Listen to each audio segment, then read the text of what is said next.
Gente, obrigada.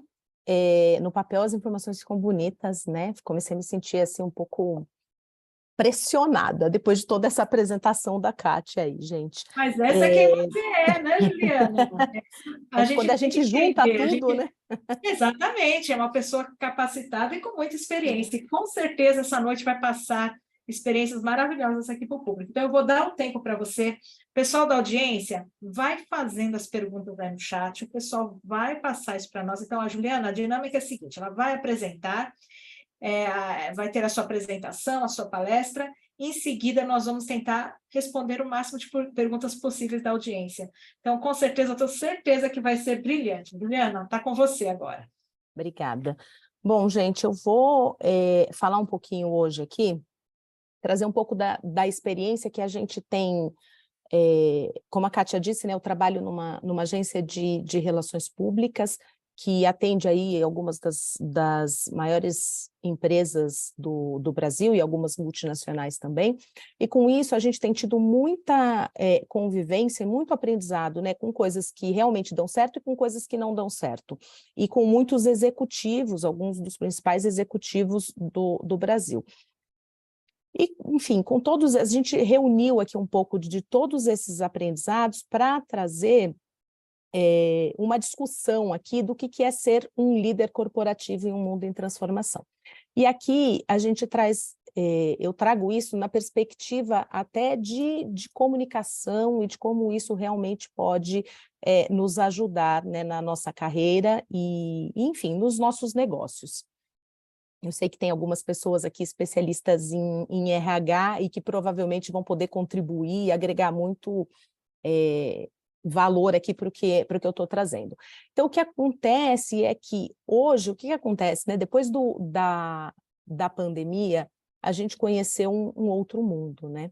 E os últimos anos, eles têm exigido essas novas habilidades dos executivos. A gente começou a ter que lidar com temas que antes não que eles não eram importantes, mas eles ficavam mais escondidos, né? Então, questão como saúde mental dos colaboradores, que a pandemia trouxe tão à tona, questão de ESG, né, de sustentabilidade, de diversidade, de inclusão, e todos os impactos sociais e econômicos que a gente teve aí, que foram causados pela própria pandemia, e agravados por uma série de conflitos internacionais, pela guerra da Ucrânia e da Rússia.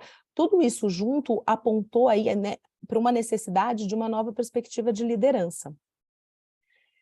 Quando a gente olha para a sociedade, ela passou a esperar um novo papel das empresas e dos executivos. Então, logo, enfim, no meio da pandemia, a gente produziu um estudo com o IBPAD, que é um Instituto Brasileiro de Pesquisa e Análise de Dados, que tinha como objetivo realmente entender ali a relação dos consumidores com as marcas e com as empresas no meio de todas aquelas mudanças que estavam ocorrendo com a pandemia. E a gente descobriu nessa pesquisa que 8 em cada 10 entrevistados consideravam muito importante as pessoas, as empresas, e aí, consequentemente, né, as empresas elas são feitas de pessoas, então a gente está falando também dos executivos, darem apoio e cuidado aos funcionários, clientes e comunidades durante a pandemia. Então, aqui a gente percebe que não é mais só sobre dar resultado para a empresa em que eu trabalho, é sobre estar conectado com as necessidades das pessoas ao meu redor e da sociedade onde eu vivo. E aí, quando a gente vai se aprofundar um pouco mais nisso, e fizemos uma outra rodada de pesquisa, essa foi no final do ano passado, então ela é bem mais nova, e a gente perguntou foram feitas com 2.000 pessoas, a gente perguntou quais eram os assuntos. Vocês estão vendo esses risquinhos na tela? Por que será que isso está acontecendo? Está sim, provavelmente, não somos nós, provavelmente alguém está usando o celular para mudar de tela e acaba acionando. Ah, tá bom, tá, tudo bem. Manda, amiga, e talvez se você descompartilhar e compartilhar de novo, vai sumir. Tá, mas tudo bem, não está atrapalhando, imagino, se tiver, então eu descompartilho, mas tudo bem. Então, aqui a gente perguntou para as pessoas, né, quais são os temas que são importantes e que eles entendem que os executivos devem se posicionar em relação a isso, ter uma atuação, né? E aí vocês podem notar que os 3 primeiros assuntos, eles têm relação com as necessidades pessoais das pessoas, né? Com o impacto direto na vida delas. Então, quando a gente fala ali o primeiro assunto, o primeiro e o segundo, né? Está falando de ações internas, de processos seletivos, de benefícios que as empresas têm para os funcionários, e a segunda fala de diversidade e inclusão. A terceira sobre economia, são todos itens que têm um impacto muito pessoal na vida das pessoas. E aí, quando a gente fala, por exemplo, de como estão indo os negócios da empresa, já está lá em 5º lugar, né? Política ou saber da vida pessoal do executivo é lá embaixo. Então, isso realmente mostra uma mudança de que as pessoas realmente esperam que os executivos e as empresas elas tenham um olhar mais cuidadoso realmente para as pessoas e para a sociedade. Então, quando a gente... é porque ele vai ficar em todos os slides, né? Bom, tudo bem. Vamos tentar assim, se por acaso precisar, eu descompartilho e compartilho de novo. Então, aqui é importante a gente salientar que quando a gente fala de posicionamento, a gente não está falando necessariamente de sair emitindo uma opinião sobre tudo, né? Porque quando a gente lê aqui quem não se posiciona é posicionado, a gente pode achar que não, eu preciso me posicionar sobre todos os assuntos, eu preciso ter uma opinião sobre tudo. E a gente não precisa, né? A gente até tem uma opinião, mas a gente não precisa contar isso para as pessoas, não é necessário para o desenvolvimento da nossa carreira, para o crescimento dentro de uma empresa, ou até para a nossa relação mesmo com os nossos públicos, né? Com os nossos stakeholders. O posicionamento aqui é uma questão de deixar claro os nossos valores, né? De saber se comunicar, se expressar quando é necessário, de forma clara, não violenta, né? Coerente com os nossos valores, com os valores da empresa onde a gente trabalha. A comunicação e o nosso posicionamento, ele vai muito além do que a gente fala, né? Ele passa por como a gente age, por como a gente lidera e principalmente por como a gente vive, né? No ambiente corporativo, a gente fala muito que é o walk the talk, né? Como a gente vive aquilo que a gente prega no ambiente corporativo, né? Aquilo que eu falo para os meus colaboradores, eu preciso realmente viver. Essa é uma parte essencial de quando a gente fala de posicionamento. E por que esse posicionamento e a gente se posicionar de forma eficaz é tão importante, né? Mais um estudo aqui que eu trago para vocês, que foi conduzido pela Porter Novelli, que é o nosso braço internacional da agência onde eu trabalho, mostra que cerca de 70% dos consumidores diz estar disposto a cancelar uma marca ou um executivo caso haja um posicionamento ofensivo. Então, veja bem, está ficando realmente cada vez mais complicado você ser um executivo, né? Quando a gente diz assim, o papel do executivo do futuro ou o que se espera de um executivo hoje. Eu tenho que me posicionar, mas, ao mesmo tempo, se eu me posiciono errado ou se eu infrinjo algumas das questões que hoje são muito importantes para a sociedade, eu posso ser cancelado. E ser cancelado significa você, na pessoa física, você ser cancelado na sua carreira e a sua empresa, né, quando você está representando uma empresa, sua marca, o seu produto. E aí a gente pergunta quais são esses temas que são cruciais e que são mais caros para a sociedade, né?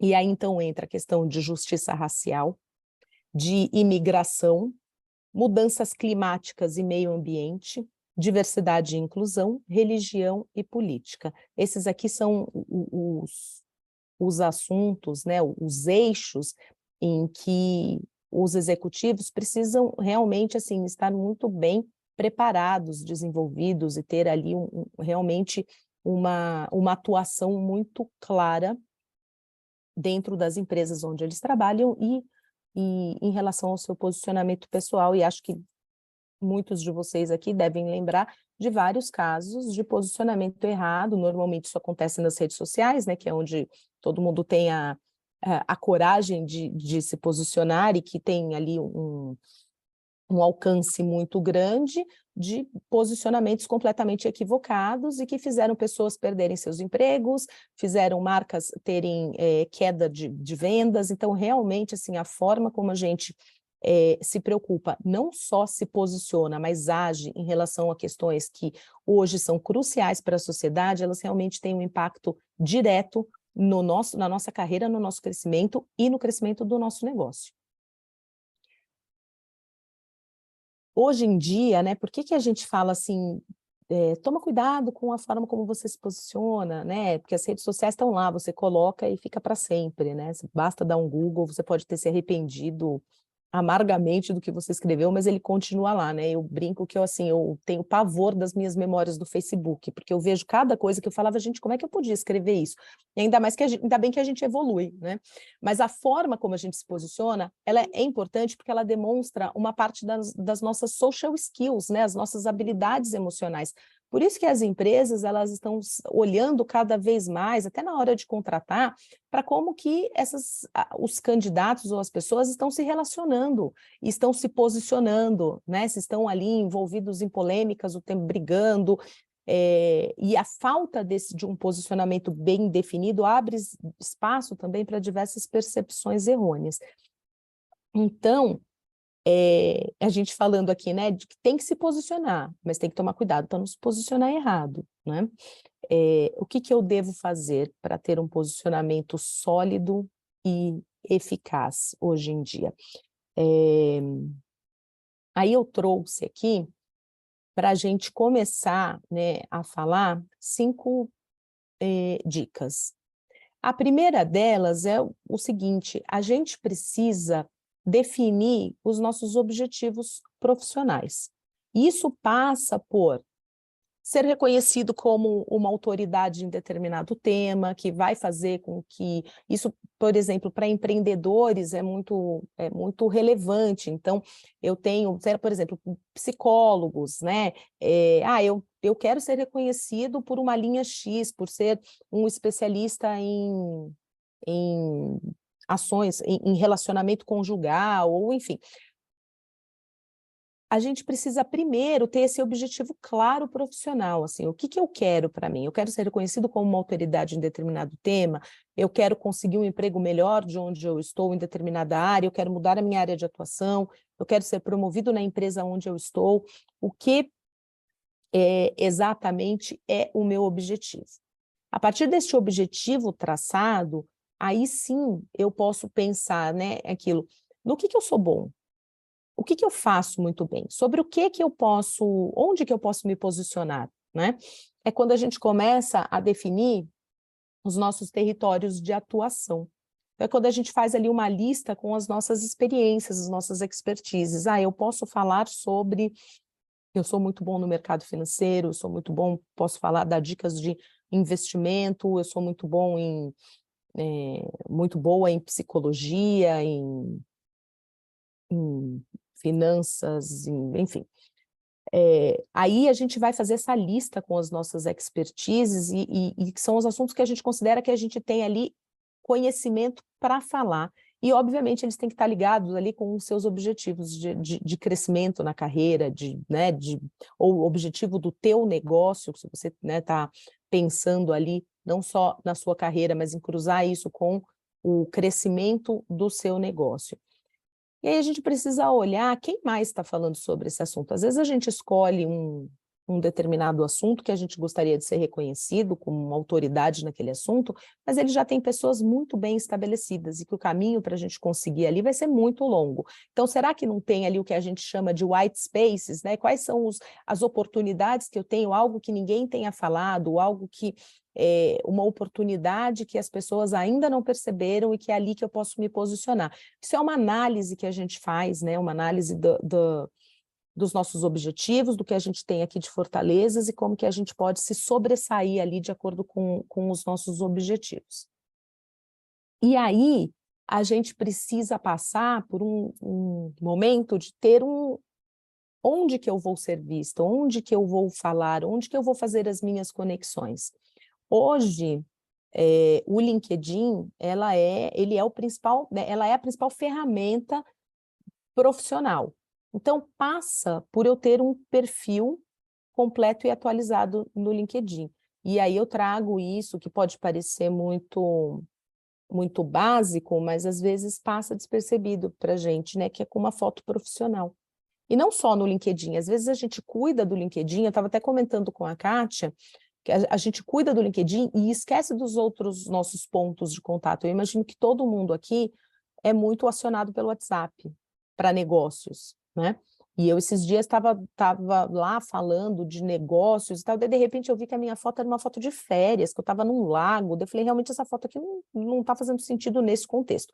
Daí eu fui e troquei a foto.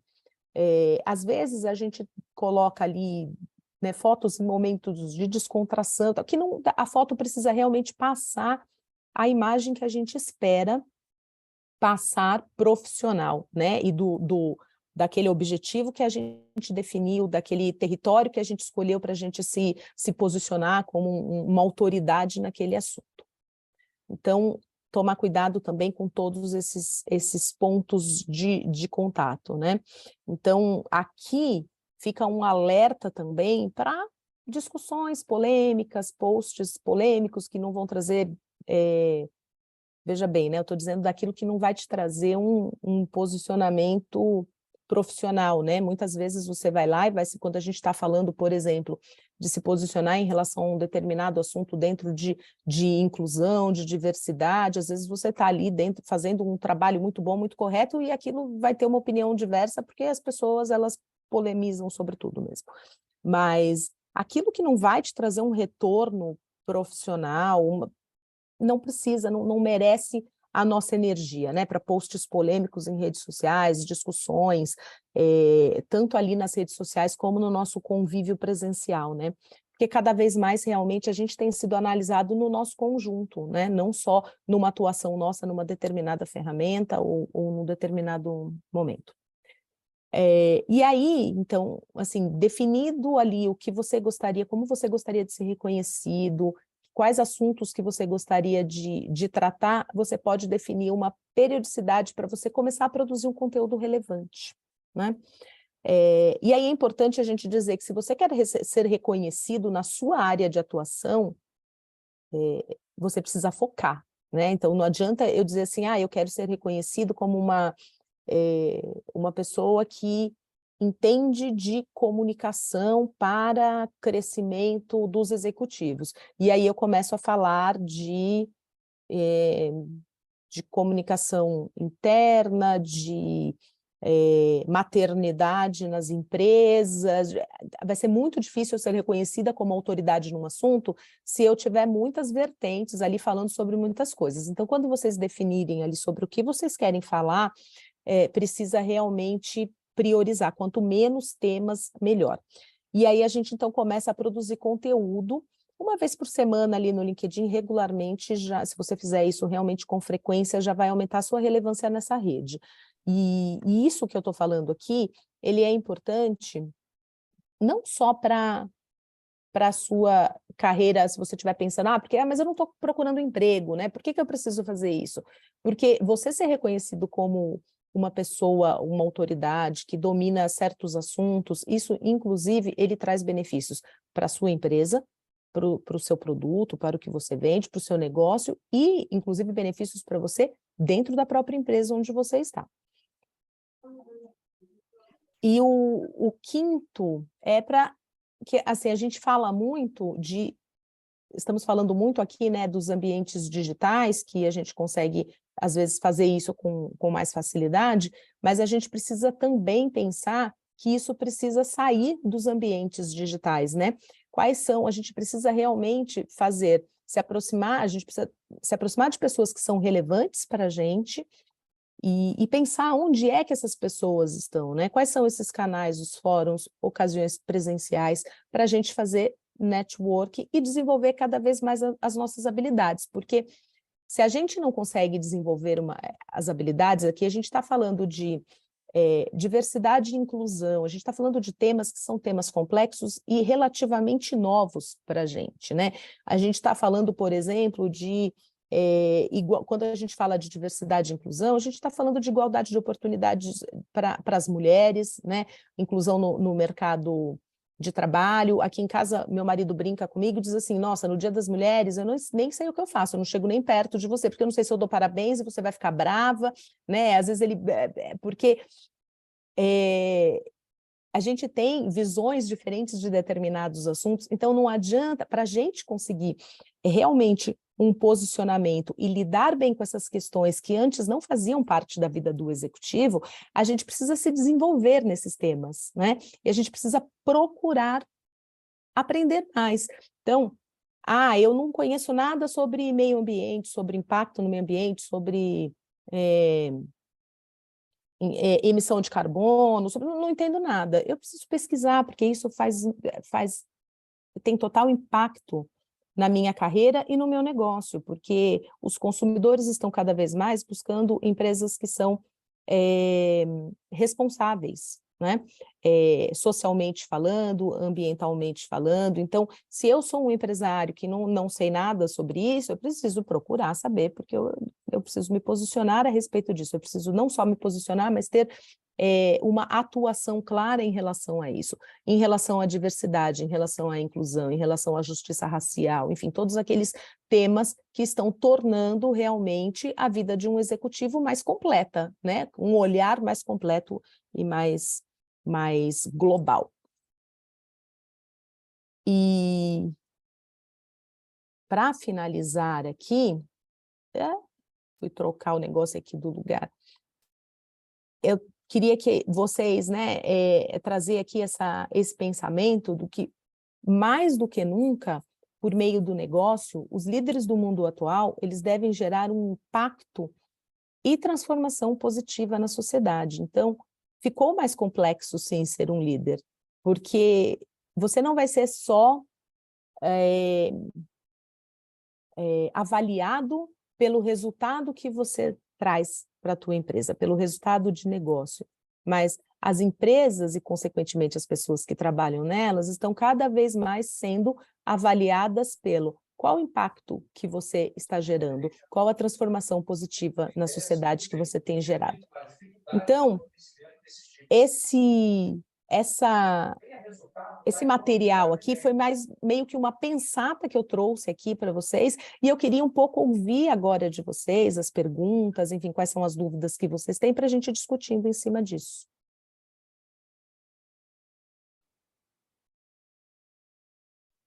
Excelente, Tá aqui. Juliana. Então, muito obrigada aí pelas colocações. Eu tenho certeza que nós vamos ter aí algumas perguntas interessantes. Pessoal, destrava a mãozinha e vamos lá, que agora é uma oportunidade da gente conversar. Vamos tirar as dúvidas, vamos tentar fazer as coisas aqui para a gente ter ainda um encontro mais legal. Juliana, pode falar. Kátia, não, eu estou vendo que já tem aqui uma pergunta no chat que diz qual foi o impacto nos líderes, enquanto o novo normal evidenciou-se ali o home office como um método de trabalho mais produtivo, né? Todo mundo teve que aprender a trabalhar de novo, né? Não sei aqui quem que já trabalhava em home office, tem algumas empresas que realmente já trabalhavam num modelo de home office, talvez não tenha tido impacto, mas eu arrisco a dizer que 90% das empresas, pelo que a gente tem vivido aqui, eles tiveram que aprender a trabalhar de novo. E isso mexeu em rotinas mesmo das empresas, porque quando você coloca todo mundo em casa, todo mundo em home office, você passa pelo momento de perder um pouco a conexão e a cultura da empresa, né? Então, e mesmo durante a pandemia ali, que a gente começou a trabalhar muito mais, acho que todo mundo teve esse momento, né? Foi para casa, as empresas pensaram, e agora? Né? Será que todo mundo vai dar conta de fazer isso em casa? E aí, num primeiro momento, começou reunião, porque se você está em reunião, teu chefe sabe que você está trabalhando, reunião. A gente começou a ficar sobrecarregado e os colaboradores passaram por um momento de desconexão com as né? Aquele momento de que, assim, será que é isso mesmo que eu quero? As pessoas, eles começaram a refletir, muita gente pediu demissão nesse momento, a gente teve casos, assim, altíssimos, né, de depressão, de ansiedade, então, realmente, as empresas tiveram que repensar seu modelo de trabalho, e as rotinas com os colaboradores, e essas rotinas passam ali por ouvir mais os colaboradores, por fazer pesquisas mais frequentes. Então, a empresa onde eu trabalho passou a fazer uma pesquisa semanal, que a gente chamava de pulse check, que era para entender assim, se as pessoas estavam bem, até se, assim, se a cadeira que elas estavam usando estava funcionando, porque foi todo mundo para casa sem ter onde trabalhar, né? Enfim, todo mundo arrumou ali um cantinho para trabalhar, e era a gente que ficava com torcicolo, porque não tinha cadeira correta, não tinha a mesa correta. Então, assim, foi um momento que as empresas aprenderam. E agora está todo mundo caminhando para tentar encontrar o equilíbrio, né? Voltar ao que era antes, a gente está entendendo aqui, até olhando os nossos clientes que estão aqui, não vai voltar, porque os próprios colaboradores não querem mais voltar ao que era antes. Mas está todo mundo tentando achar o ponto de equilíbrio para não se perder a conexão também humana e com a cultura da empresa. Então, não sei se eu respondi, mas esse foi o impacto nos líderes. Os líderes tiveram que, basicamente, reaprender a trabalhar. Isso foi bem legal, né, Juliana? Porque, na verdade, a gente reaprendeu, nós aprendemos que existem outras maneiras de realizar o trabalho, não é mesmo? E ainda assim, logicamente, a gente vê que existe também vamos dizer assim, as empresas existem, né? Elas têm seus espaços, então elas não vão deixar de utilizarem hoje em dia. A gente vai trabalhar muito o modelo híbrido, conforme a necessidade. Isso dá flexibilidade para as pessoas, dá flexibilidade para as empresas, que numa situação um pouco mais de emergência, as pessoas aprenderam. Então, é sempre na crise que a gente aprende. Então, nem tudo que é fácil, muitas vezes é o adequado, não é mesmo? Eu vi aqui Exato. mais uma pergunta aqui. Do Wellington, né? Ele falou sobre se posicionar. Isso nem sempre quer dizer fazer valer a sua opinião. E aí, em seguida, o Pedro coloca assim, mas também se posicionar não significa concordar com tudo e deixar de ter opinião. Como é que a gente trabalha essa questão de posicionamento aí? É assim, na verdade, não significa fazer valer a sua opinião, obviamente, porque em um ambiente corporativo, a riqueza está na diferença de olhares e de visões. Se for todo mundo igual, todo mundo pensar igual, dificilmente a gente consegue sair do lugar, né? A gente vai ter sempre uma forma igual de pensar. Lá onde eu trabalho com... Antes a gente trabalhava só com jornalistas. Hoje a gente trabalha com publicitários, com estatísticos, com pessoas que trabalham com influenciadores. São visões muito diferentes. No começo era muito difícil isso, né? Porque são opiniões muito diferentes. E não estou dizendo que é fácil, não. De vez em quando lá dá uns quebra-paus assim, absurdos, porque as visões são muito diferentes. Mas aonde é que está a grande característica do líder? O líder, ele é a pessoa que vai tomar a decisão, né? Para isso, ele precisa saber ouvir. Então, não é sobre você fazer a sua opinião valer. É claro que alguém disse aí lá em cima, né, que também precisa saber liderar, né? Não dá para você simplesmente não ter a sua opinião.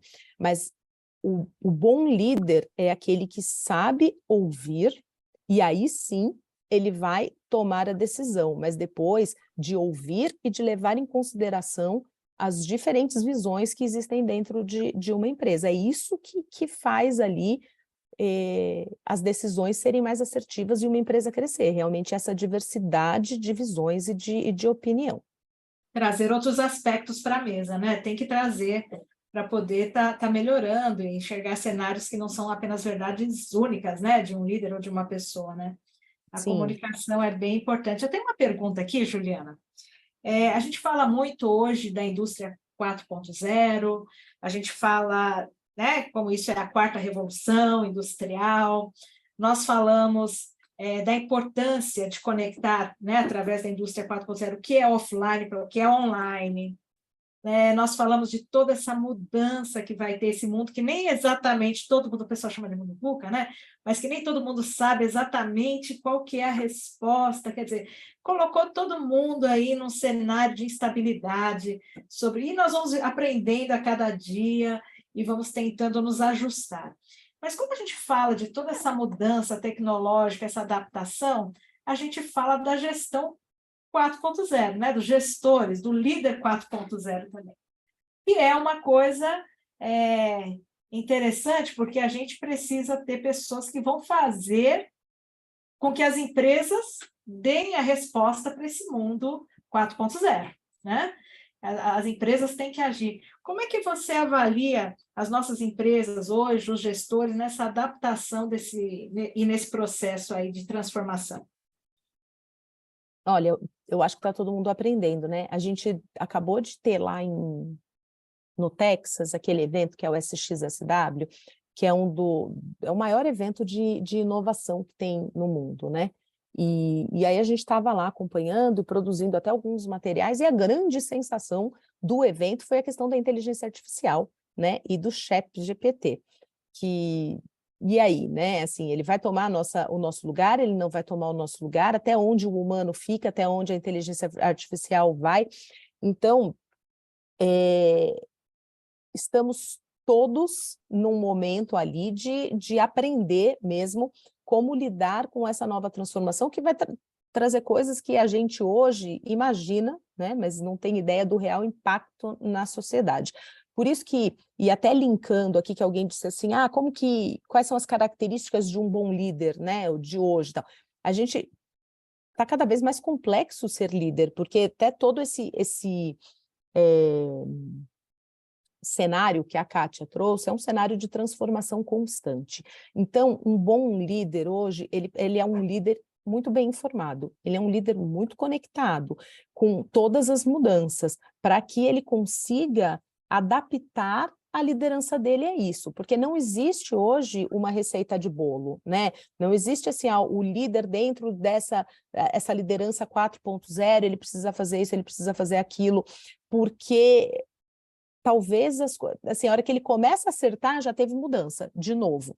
Então, hoje a gente acredita muito, e tem aí uma proliferação de dados também, que a gente diz assim, você precisa estar conectado, você precisa saber o que está acontecendo, você precisa saber o que é tendência, mas você precisa ter uma capacidade muito boa de leitura desses dados, porque esse monte de dado que tem por aí, dado por dado,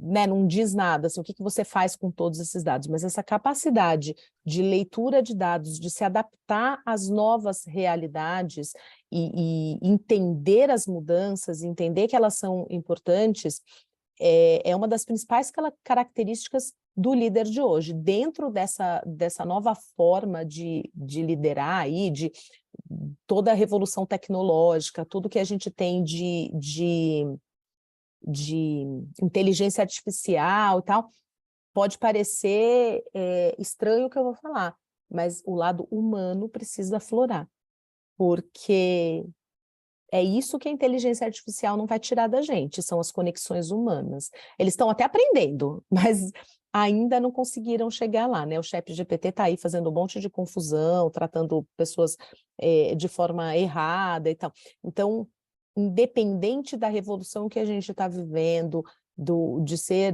enfim, uma indústria 4.0, da inteligência artificial, a gente tem que realmente estar muito conectado com as necessidades humanas, não só dos nossos colaboradores, mas como a gente viu de todos os dados que eu trouxe aqui, da sociedade. Porque é isso que vai fazer diferença, vai fazer a gente ser reconhecido como um bom líder. No final, né, quem são os clientes de qualquer serviço ou de qualquer produto, né? Somos nós, humanos, Exato. que vamos comprar, utilizar, enfim. Então, é realmente importante, tem que ter tudo para prestar um bom serviço no final para uma sociedade saudável, né? Isso que a gente espera que os líderes façam com que aconteça. E aí, quando você também fala muito nessas mudanças, Juliana, a gente tem um cenário que é o das equipes de alta performance, né? Só se fala muito, né, em equipes de alta performance, e, por outro lado, você tem todas essas instabilidades, como é que a gente pode liderar, fazer com que a equipe tenha uma alta performance, ajustando ao estresse que muitas vezes acontece, né? A gente vê hoje um grupo de pessoas ou de funcionários que tem uma instabilidade emocional conforme a pressão, acho que para até a situação da sociedade, né? Como o gestor deve olhar isso quando se fala de inclusão, quando se fala de respeito? O que vocês têm feito na comunicação para trabalhar isso nas empresas? Sim.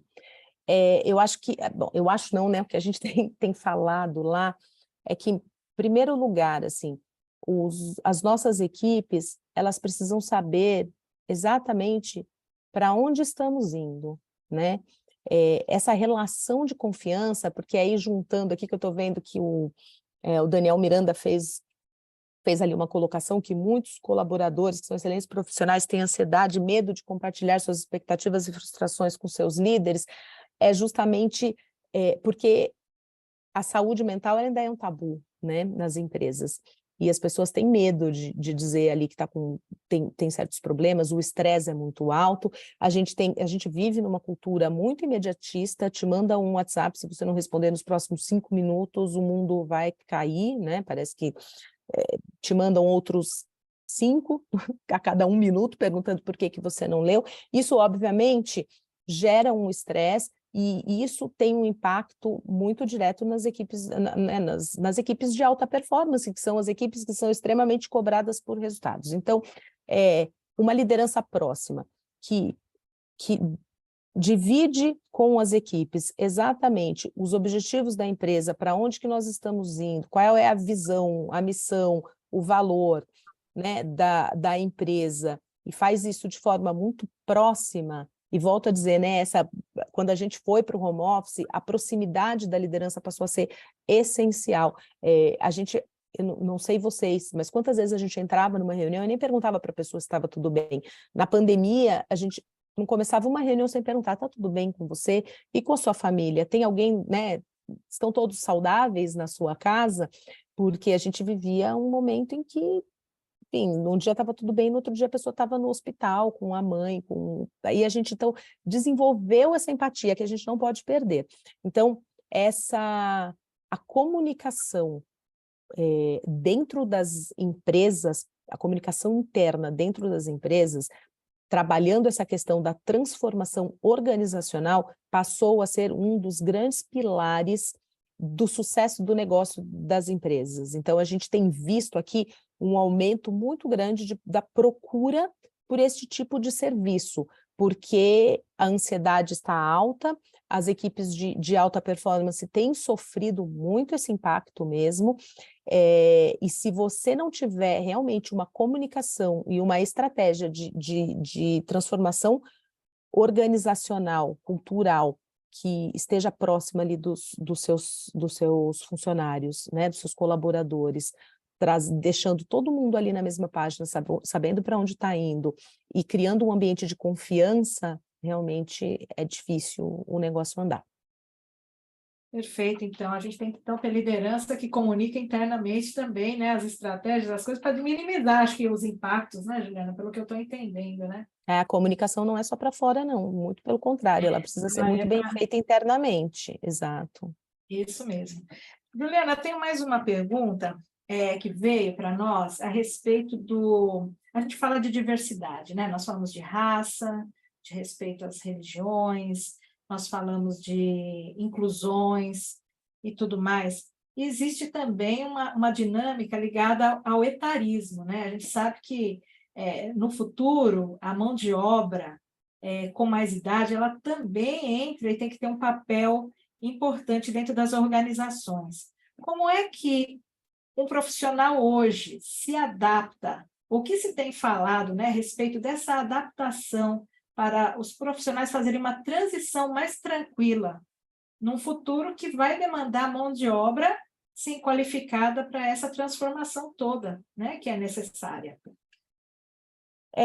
Assim, a gente ontem, acho que foi ontem, que saiu uma matéria no Globo falando sobre motivos de preconceito nas redes sociais, né? Quais são os principais motivos, e o etarismo está entre um dos principais, claro que muito também puxado pela questão que aconteceu recentemente na universidade lá em Bauru, e aqui a gente tem, acho que é engraçado porque é meio antagônico, né?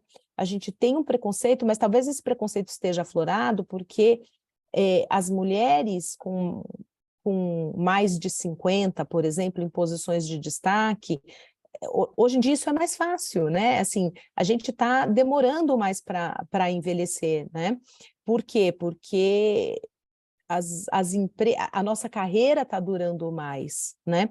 Então, talvez essa exposição maior, e a gente vê, não só, a gente vê várias executivas já com mais de 50, perto dos 60, em posição de destaque. Então, talvez essa posição de destaque esteja aflorando e trazendo mais essas questões de etarismo, né? Do preconceito. Agora, o que fazer para que as empresas elas precisam começar a lidar com essa diversidade de todos os pontos de vista, né? O etarismo é um deles, é tudo aquilo que é diferente, a gente tem do que era acostumado, né? Do que a gente achava que era o normal, as pessoas tendem a achar estranho. Então, acho que tem uma parte aí das empresas que eu acho que grandes empresas já têm começado esse movimento, e tem a parte também que a gente acha que já tem feito muito bem, que não existe idade para a gente continuar se desenvolvendo, né? Eu fui fazer o meu MBA o ano passado, gente, eu terminei o ano passado, porque eu me formei com 23 anos, aí pensei, vou esperar um pouquinho para saber onde que eu vou fazer, aí depois começaram a vir os filhos, e a gente aqui, quem é mulher, sabe muito bem que a gente pensa, né? Poxa, vou fazer um MBA, vou chegar em casa tarde todos os dias, e essa é a diferença que a gente fala de não ter igualdade, às vezes, no mercado de trabalho, não ter igualdade de oportunidades, é isso, né? Porque historicamente, o homem vai estudar, ele vai estudar. Se ele tem 1, 2, 3, 4 filhos, ele vai estudar e vai chegar em casa tarde, tudo bem. A mulher, se ela vai estudar, ela tem que pensar quem que vai chegar em casa, quem que vai pegar o filho, quem que vai fazer isso. Então, muitas vezes, a gente para também o nosso desenvolvimento. Então, eu fui fazer o meu MBA o ano passado, com 45 anos, né?